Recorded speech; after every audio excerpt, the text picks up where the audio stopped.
Welcome to Spotlight on the Arts. I'm Ira Sacker. I'm your host tonight. Tonight we are calling our show Pianist Extraordinaire. But before we get started, let's meet our panel. Bill Hirschman, theater critic and founder of FloridaTheaterOnStage.com. Karen Stevens, an award-winning actress and writer. And Michael McKeever, who is also award-winning actor, playwright, and designer. And our guest tonight, the pianist extraordinaire, is Francisco Renno. Welcome, welcome, Francisco. Thank you for having me. It's a pleasure. Francisco now with the Miami City Ballet, which we're going to talk about a lot. Yes. But let's talk about Francisco the pianist, the award-winning pianist. We're all award winners here today. And how did it all start? Fabulous career. Well, I was born in Brazil, and from a very musical family. My father was a very accomplished amateur pianist, never became a professional, but always in theater, television, radio. My mother also played, my older sister. Wow. So I grew up listening to music, and from a very early age started picking out songs at the piano that I heard by ear. And by the time I was 6 years old, I had already played my first piano recital. Really? Wow. And well, it's not... That's nothing? Not uncommon, let's put it that way. My younger sister played her first time she played for an audience, she was 3 years old. 3 years? Yes. Wow. So in any case... and you had one piano in the house? At one point we had 2 pianos, a guitar, and a flute going at the same time. Well, that must have been wonderful growing up in a house. You must have had music in the house all the time. Yes, yes. I never... I can't think of a time when we didn't have music going. You know, poor neighbors. You know, those people went directly to heaven. But it happened that at that time, during the 60s and 70s in Brazil, it was the period of military dictatorship. Mm-hmm. So, of course, to be a classical pianist was as far-fetched in those days as being an astronaut, basically. And so it was always something that, oh yes, talent, of course, but the opportunities just weren't there. Nothing. And the education necessary for that. I was lucky. When I was 22 years old and had already been 3 years in med school, and there was a piano competition in Venezuela. We are talking here in 1973. Okay? And in one of the jury, one of the members of the jury was the famous Cuban-American pianist George Bolet. And he took an interest in my playing. And all of a sudden, I am at Indiana University. Indiana University, in the class of George Bolet. And I was at the right place at the right time and met the right person. Wow. It must have been, talk about a complete change of culture. Were you overwhelmed by the new world you're finding yourself in? It's funny because my sister and one of my brothers, they could not adapt to being away from Brazil, away from family.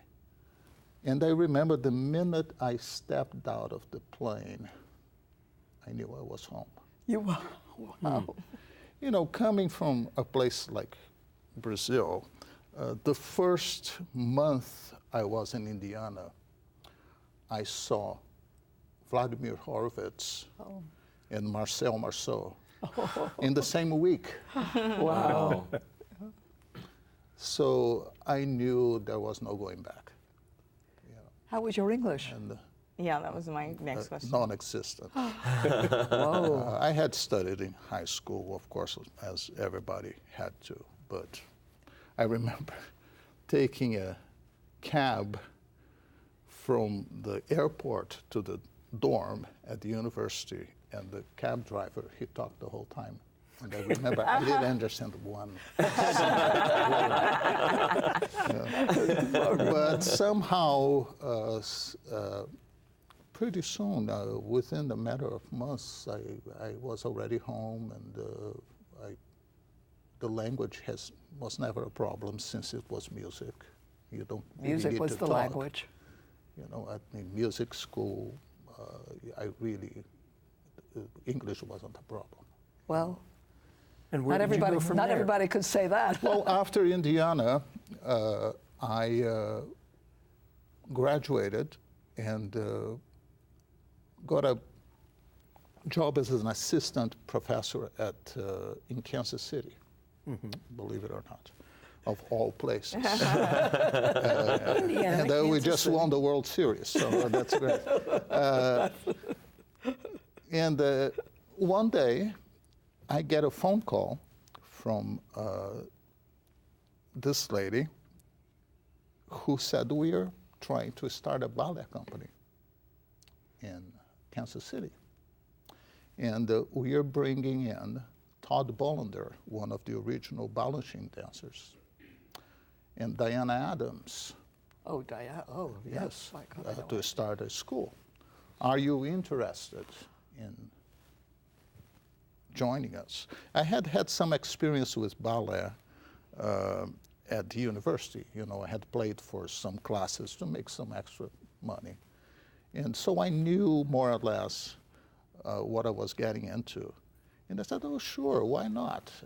You know, I'll come in. Little did I know that 40 years later, I'm still At the, at the Miami City What are the Ballet, talents? 40 years later. I'm sorry. No. What are the talents that it takes to play specifically for ballet as opposed to working with a classical orchestra, symphony orchestra, or other art forms? What is it that the ballet requires of you that other art disciplines do not? How many hours do we have?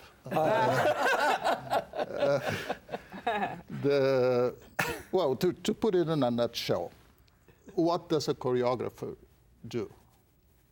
A choreographer gets a piece of music and listens to it and creates movement based on what he listens. It's the expression of music through movement. Right. Right? That's what dance is. I reverse engineer that.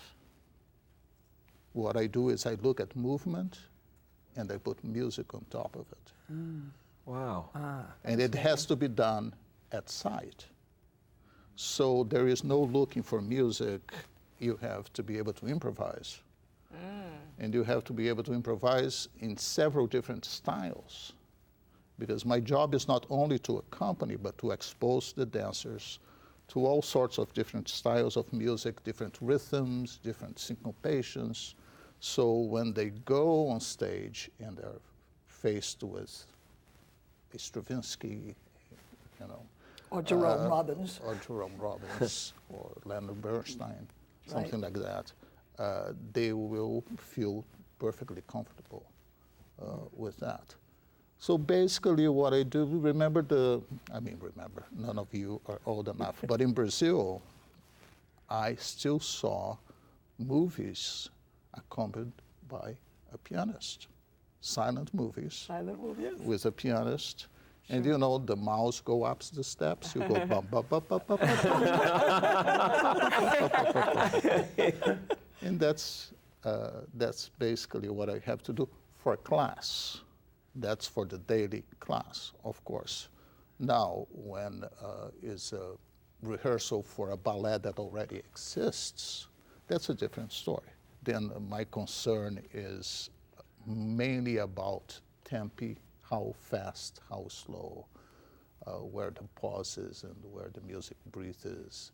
Then my concern is accompanying the choreography that already exists, like the conductor does with the orchestra. Right. You know, it's one eye on the music, one eye on stage. And You know, Francisco, I want to show our audience a little footage that we have of you on stage accompanying two of the wonderful dancers in a pas de deux. sure. So let's bring that up because they had you up there doing it. It's a Yes. very unique piece. Yes. Okay? Let's take a Okay. minute or so to watch. All right.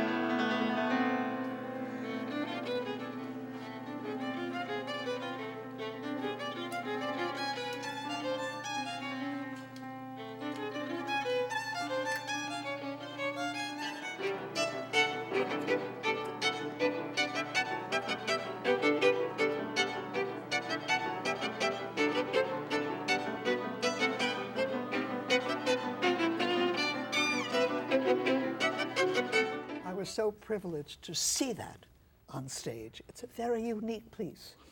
What is it from? Well, that's Stravinsky's Duo Concertante, and the choreography by George Balanchine, one Balanchine, yes. one of the great ballets of George Balanchine.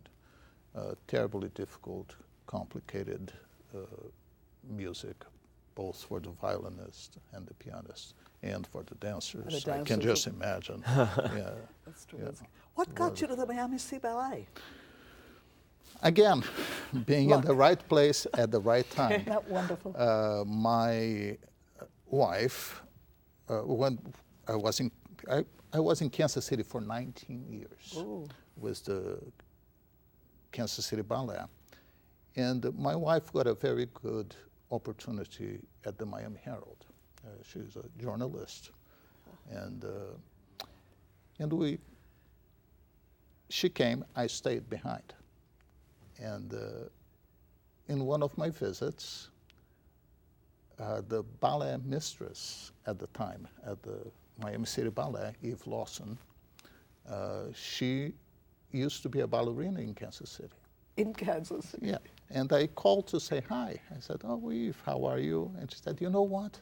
Our pianist just had surgery, and we need somebody to play class. Please come play for us." And so I did. And Edward Villela and I, we hit it off right away. And a few months later, they needed a pianist. Really? I got the call.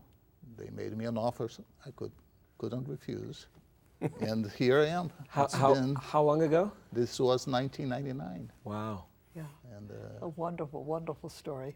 So, but even the Kansas City Ballet, I mean, one thing led to another, led to another, led to another. Yes. But I'd like to talk about you as a pianist, these competitions. well, were that all in was, Kansas City. as I like to say, my pre-ballet life. Yes, your pre-ballet. My pre-ballet life. Please. Well, in Brazil, of course, as I said, the only really opportunities that there were for classical pianists, young classical pianists, were piano competitions. You know, they had all sorts of piano competitions. And I did the circuit like everybody else. And I won some, I lost some. And part of the winning prize many times was a tour. So you got to play with orchestras, you got to play recitals. And the same thing when I came to the United States. In my first year at Indiana, I won a competition that gave me the opportunity to play with the Indiana Symphony Orchestra. A few years later, another competition, and I got to tour the East Coast. And a few invitations from fellow artists, you know, to play recitals, chamber music recitals, and things like that. But it's not a living.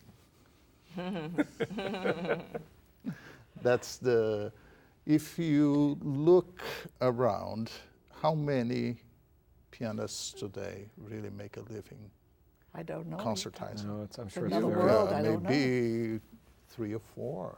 You know, Really? and they are all. If you look in the major orchestras, their programming, it's always the same people, the same 3 or 4 people. Wow. Very hard to break in. My own teacher, George Bolett, he's known for being very late in, his career took off when he was already in his 50s. Wow. Because he couldn't break through. Well, when he did, he really did. Well, he did. But if you read the reviews from before he became famous, and nobody could understand why isn't this man? It's a very takes a certain kind of personality, a certain kind of drive. And you obviously have that personality that. I was lucky that I found a niche Yes. that I could, I could live from music and make a living with something I love. And I found there was a need, there was a demand for that kind of work. Not everybody wants to be Horowitz. Everybody wants. But every little girl wants to be a Yes. ballerina. Exactly. But I was lucky I found the ballet. And it And the has ballet been found very, I've had opportunities to play in Europe when the Miami City Ballet went to Paris, for example. I got to play 17 of 23 shows Wow. in Paris. Oh, how wonderful, yes. When would I ever? Yes. What concert pianist gets to do that today? Do you also compose? I have.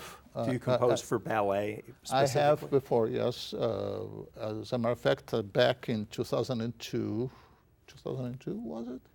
You saw that. The ballroom, remember the ballroom? Ballroom, yes. I What did composed the waltz section of the neighborhood ballroom, the Edward Villela's ballet. That is such fun, that one. That's what it is. It's fun. It was a lot of fun. That was a year-long project. Well, when you compose, do you compose with a vision in your head of what the dance movements either should be or just something so that you know what you're writing actually fits, is doable? Like for this ballroom ballet, for example, what we did in the studio, I would play just a basically waltz beat, 1, 2, 3, 1, 2, 3, and Edward would choreograph. He would choreograph the movements, and we would tape it. Your music came first, and No. Actually, the choreography came first. It did. You see, after he did all the movements, I would take the videotape home, Okay. take the sound off, and put music on top of it. Nice. You see? So we could try different things. I would take it back to him, and he would listen to it. Or maybe here we can do this. And Well, it sounds almost that it was happening organic, that the dance was impacting the orchestration, and that was coming back and impacting the dance again. and it's usually pretty much the way, when it's a commissioned work. Usually that's how it evolves. It's little, but it was a year. It took us a year to. But what a fun finish. year. It was a lot of fun. Oh, and on stage, I hear that you dance on stage. You are with the dancers on stage. Are you dancing with the dancers? No, I'm not dancing. But Actually, you are. the last season we did a ballet called The Concert, Jerome Robbins. Yes, I saw. And the pianist has a small comical. I felt like Victor Borg. The piano has a little comical role, interacts with the dancers, and that was a first for me. It was a lot of fun. You enjoyed it, okay. or Oh, now I that you've enjoy- done it, you're all done no, with it? I enjoyed it very much. Oh, there you are. I didn't think I would at Yeah. first, but I did. I did enjoy it. What is your favorite part about your job? Is it during rehearsal, during class? Is it composing? Is it performance? Well, you see, for me, the best part of the day really is during class. It is class. It is class. It's, I love being there. I love being a part of it. That one few It's times I've it's been almost like a ritual, right? Yes. It has a sort of a ritual quality to it. It's a nice way to start the day. It's all about creativity. It's all about beauty. It's all you know. It's a good way to start the day. We are lucky. But a nice way to put it. Nice thought. Now, rehearsals, of course, they're very set. Before the orchestra comes in, and they rehearse. You are it. Well, depends. At this stage, I do not play everyday rehearsals. You know, we have other people who do that. But a piece like Duo Concertante, for example, then I will come in. You know, if I am on stage with them and the piece is piano, then of course I'm there for rehearsals. Yes, absolutely. You travel wherever the Miami City Ballet goes. You go with them. And your wife? Well, whenever she can. Yes, she has a job. Yes, well, why not? Is your house now, is it like it was when you were growing up? Is it always filled with music, or do you just keep that at work? Now it's just me. Oh, okay. No, it's just me playing. Of course, I try to go back to Brazil at least once or twice a year. And my mother's still alive. In Brazil. In Brazil, and all my brothers and sisters, and we always, still to this day, music is the common language. What part of Brazil? In Rio. Ah. In Rio. Yes. I've been there once. It must be a terrific homecoming to have everybody in one room and everybody playing Oh, it's music. always a lot of fun, and again, poor neighbors. So the ballet has grown, and you've grown with them, which is, you know, fortunate too. The traveling and the reputation. The reputation. is excellent. Yes. It's really come a long way since in the 16 years I've been here. I've seen the company go through very difficult moments, come out of it financially, and come out of it, you know, and great success everywhere we go. The reception is phenomenal, from both critics and the audiences. Really very gratifying. I couldn't be happier. Really. Nice. Yeah. What I love about attending a class, Yes. a rehearsal in that huge room down at that center is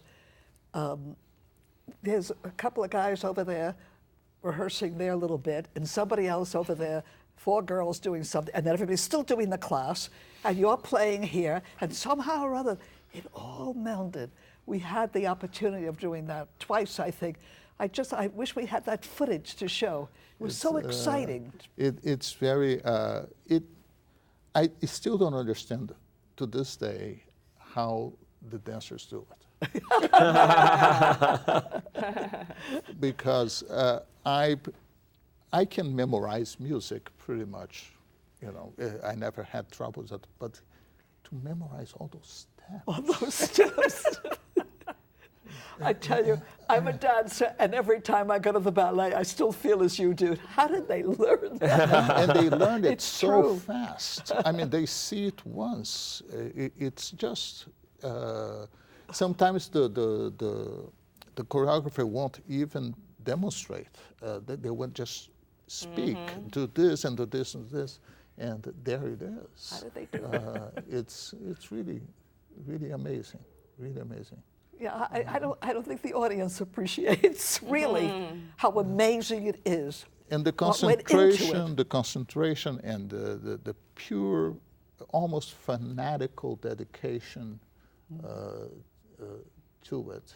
And- You know, as you say, we are doing class and there will be 2 people here going through their routine, Yeah.